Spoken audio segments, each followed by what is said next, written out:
channel. In today's video I want to do something a little bit different. So I am a big fan of true crime, so I watch a lot of true crime documentaries and true crime cases on YouTube from other YouTubers that talk about the cases. I just find them so interesting. So I thought that I would do a true crime case, but this one is a missing cold case. So I thought I would do this video and see how it gets on. And if you guys enjoy these types of videos, then I will carry on doing them. I want to make them a bit of a series, but only if people enjoy them. So I also want to state as well before I go into the video that I do apologise for any background noise. I can't do anything about it.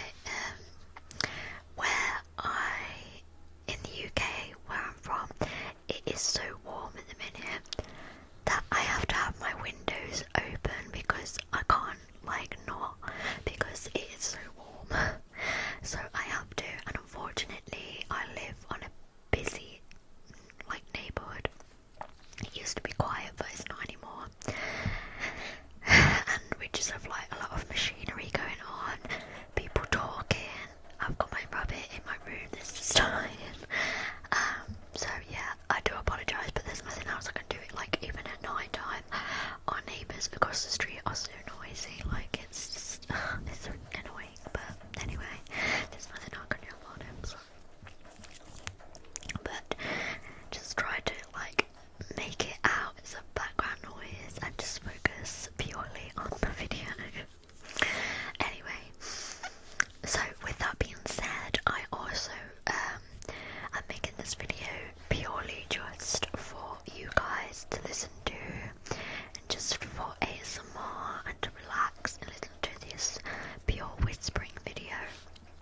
I don't mean any harm or any disrespect to the family of the missing person we're going to be talking about today, or anyone that they knew, etc, etc. It is purely just for this video.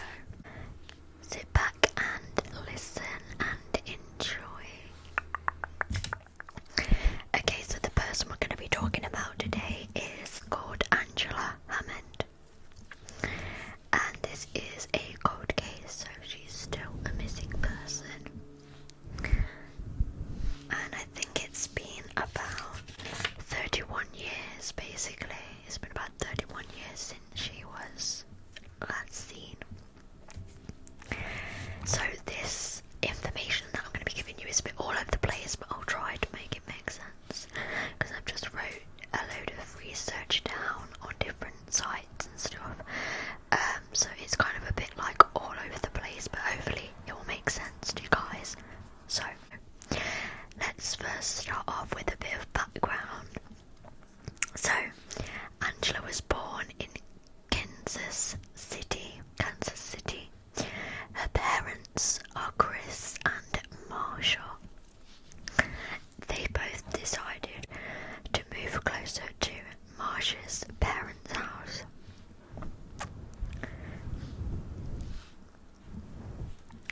Shortly after moving, Angela's parents would have a little boy, making Angela a big sister.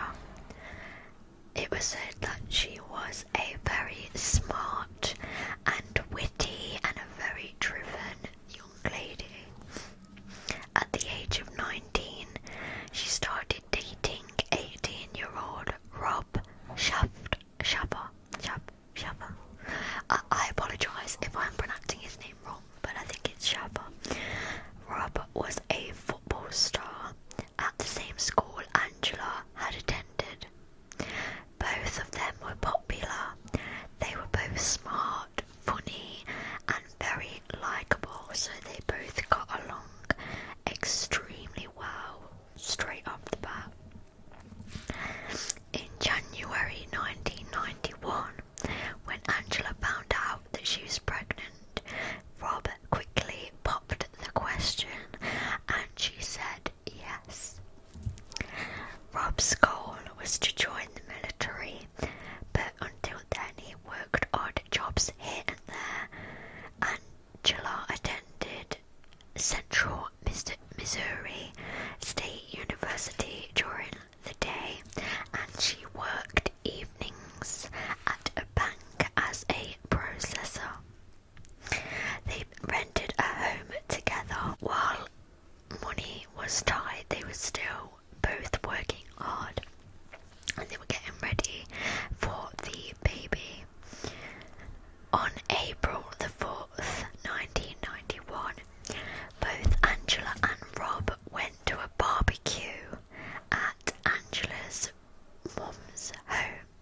was amicable. So around 9 p.m. that evening, Rob left the barbecue to head over to his parents' house for the evening to babysit his little brother. Now, Rob's parents' house wasn't that far away. It was all quite a close-knit, like a small city. So Angela then later on left her mother's to then pick up her best friend, and the two of them drove around and just hung out together. At 11:15 at night, Angela dropped off her friend and then went to the payphone to call Rob. They didn't have a home phone, this is why she went to the payphone outside. Because obviously at the time the nearby payphone was their only option, obviously, to contact each other or anyone else. The reason why she phoned Rob that night was because she was supposed to go over to Rob's parents' house that night after meeting her friend, but she was feeling very tired, so that's why she was ringing up Rob just to let him know that she wasn't going to go, she was just going to go home because she was feeling tired. This was obviously a sort of more late into the night that it happened, which was April the 4th, 1991. So I'm just going to give a bit more background information about the rest. I'm just, like I say, all the information's all over the place, but just stay with me. At the time she went missing, she was actually 4 months pregnant, and like I said, still to this day she is missing, and there's been no sign of her, no trace, no evidence. Angela was known as Angie to her family and friends, and she was a recent graduate of Montrose High School and was well known and popular in the small community of Clinton. The case still remains unsolved. Okay, so going back to the scene. So this is April 4th, 1991. The day she went missing, the night she went missing. So, like I said, both Angela and her partner Rob was at her mum's house for a barbecue. So, around 9 that evening, Rob left Angela's mum's house to go over to his parents' house for the evening to babysit his little brother and obviously sleep there. Angela left her mother's then to pick up her best friend, and the two of them drove around and hung out. At 11:15 p.m, Angela dropped off her friend and then went to the payphone outside her mum's house to call her partner, Rob. They didn't have a house phone, both of them, at the time, so obviously the nearby payphone was their only option of contacting anyone. So Angela was supposed to go over to Rob's parents' house that night and meet him, but she said she was feeling too tired and she just wanted to go to bed and go home. Okay, so Angela stopped to use the payphone at 11:45 p.m, so that's about since she dropped off her friend about or went to hang out with her friends, that basically the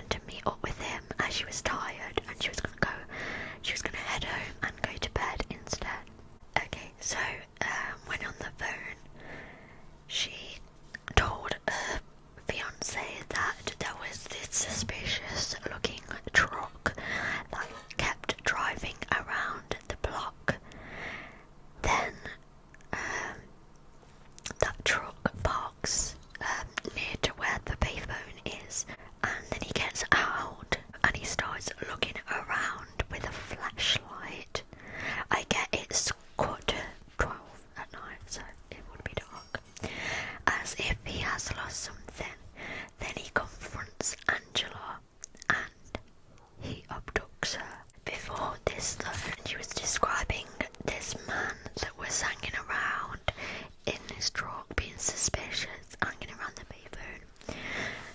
She said that he was a white man. He was wearing overalls and a baseball hat, and he also appeared very dirty. He had facial hair, so he had a mustache and a beard. After all this commotion, so obviously after the man was confronting Angela because he wanted to use the payphone, Rob heard Angela scream, and this was like a blood-curdling type of scream. He then heard the man say in the background of the phone, "I didn't need to use the payphone anyway." Then the phone went dead.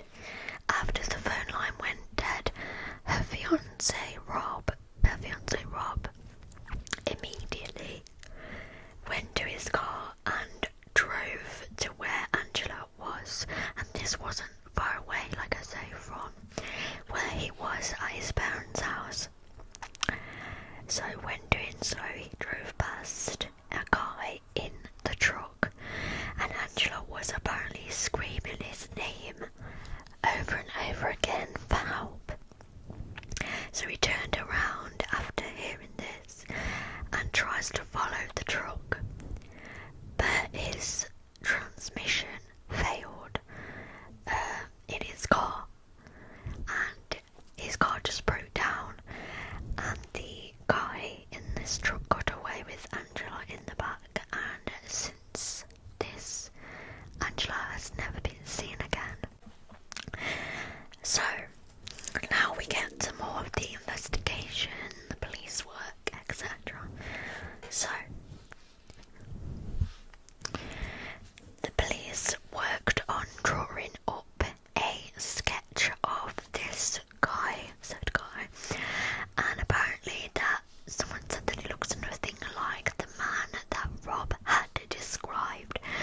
Rob described this man as a white male with a baseball hat, a beard and a mustache and eyeglasses. In the sketch, the man has no cap on, no facial hair. When asked why this was, the police stated that they thought the man could have been wearing a fake beard and mustache, but they didn't release any additional composites either to this. On the truck, Robert noticed that there was 2 letters on the license plate, an X and a Y, but the rest of the license plate had been all rusted up, so he couldn't tell. He could only tell that there was an X and a Y on this truck's license plate. Rob starts to become a target of the investigation, obviously because most people look into the partners when this, happens.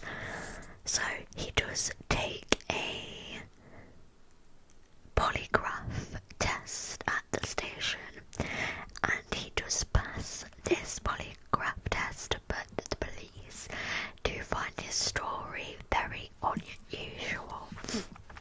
When interviewing Angela's parents, they both insisted that Rob adored Angela and didn't believe for a second that he could have been involved. Eventually, though, Rob was cleared of any involvement. Rob's vehicle was found abandoned and broken down right where he said it was. Also found Angela's car in the parking lot near the payphone, and her purse was still inside the car. At the time of this investigation, when Angela went missing, there was also 2 other disappearances of Missouri women around the same time that she vanished. People said that there was many theories about them being linked, but these theories eventually fizzled out. She was only 20 was abducted.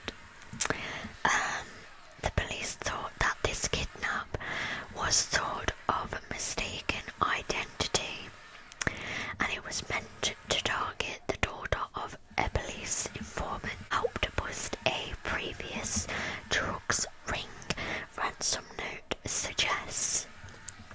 Police believe that this truck driver was supposed to target another daughter named Angela, which was the daughter of another policeman. This informant received a note on the evening that Angela disappeared. The note had been ignored as they couldn't figure out how it connected to the 1970s model green Ford truck she was believed to have disappeared in. Angela had striking similarities with the policeman's daughter, and this truck had a fishing scene in the rear glass of the truck. There was hundreds of leads involving vehicles matching the description, but never produced any significant evidence. This ransom note said, "Hello, no, we know you. You are no. People like you deserve what you get. We know where your foxy daughter is at. She will see you soon. Tell she has our deepest sympathy in our further loss. Goodbye." There was also a anonymous telephone message regarding the Alison Hammond case. That a person mentioned two names specifically, but they didn't provide a means for the police to recontact them. The police said, "If this person is reading this message, please recontact us so that we can speak with you in real time. We will protect your identity or assure your anonymity." Her mother, Marsha Cook, said that she told KCTV that she was in shock for several days after her daughter's disappearance. It took a while to process that something like this could have happened in a small town like this. That's not something that would happen in Clinton, she said. Angela was last seen wearing a white front button shirt with black spots and black pants and white tennis shoes. If you do have any information, please contact Clinton Police Department, and this number is 660-885-5561. So that is all I have on this missing person cold case. It's just crazy to me. I've seen a lot of theories online of people saying that it was Rob, her fiance, it was this police guy's daughter, like it should have been her, it was a mistaken identity. I think like even there was something else. I think it might, like these missing girls might have been even linked to like another serial killer at the time. I am not sure, but these are all different theories that I have seen. I just think it's really scary that a woman could go missing, like a young woman could go missing, just like that, just by using like a phone outside. Like, you know, she wasn't even far from her mother's house or a partner's parents' house. Like, it's just really unnerving that she could literally just be on the phone and all of a sudden this mysterious truck comes by and just kidnaps her, and that's it. Like, that's, and then there's no trace, nothing to do with this truck. Like, it was never seen. There was like sightings, but there was always likely to not be in that truck. Like, there was just no trace, and I don't know. Even now, like after all this time, it's just really sad because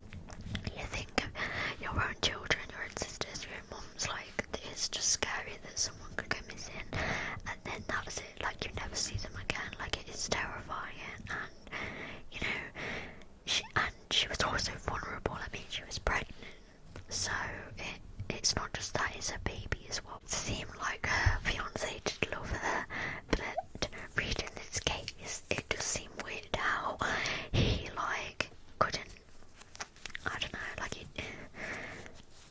it did seem weird how it was sort of like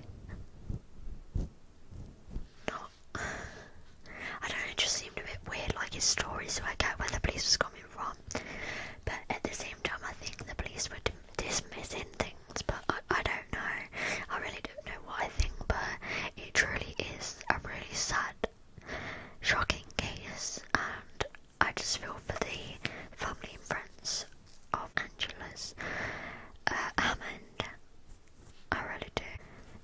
I hope they get some closure, and I just hope that, you know, she might be found one day, but it's just scary. I mean, it's 30 years on, and she was 20 when she went missing, so she'd be about 50 years old now. It's just scary. But I hope that, you know, it's just really sad that, and I just hope that they can get closure. But yeah, I hope you guys have enjoyed this true crime case, and let me know in the comments if you guys want me to do another video like this, because like I say, I'm a big true crime fan, and I love just pure whispering videos. So if you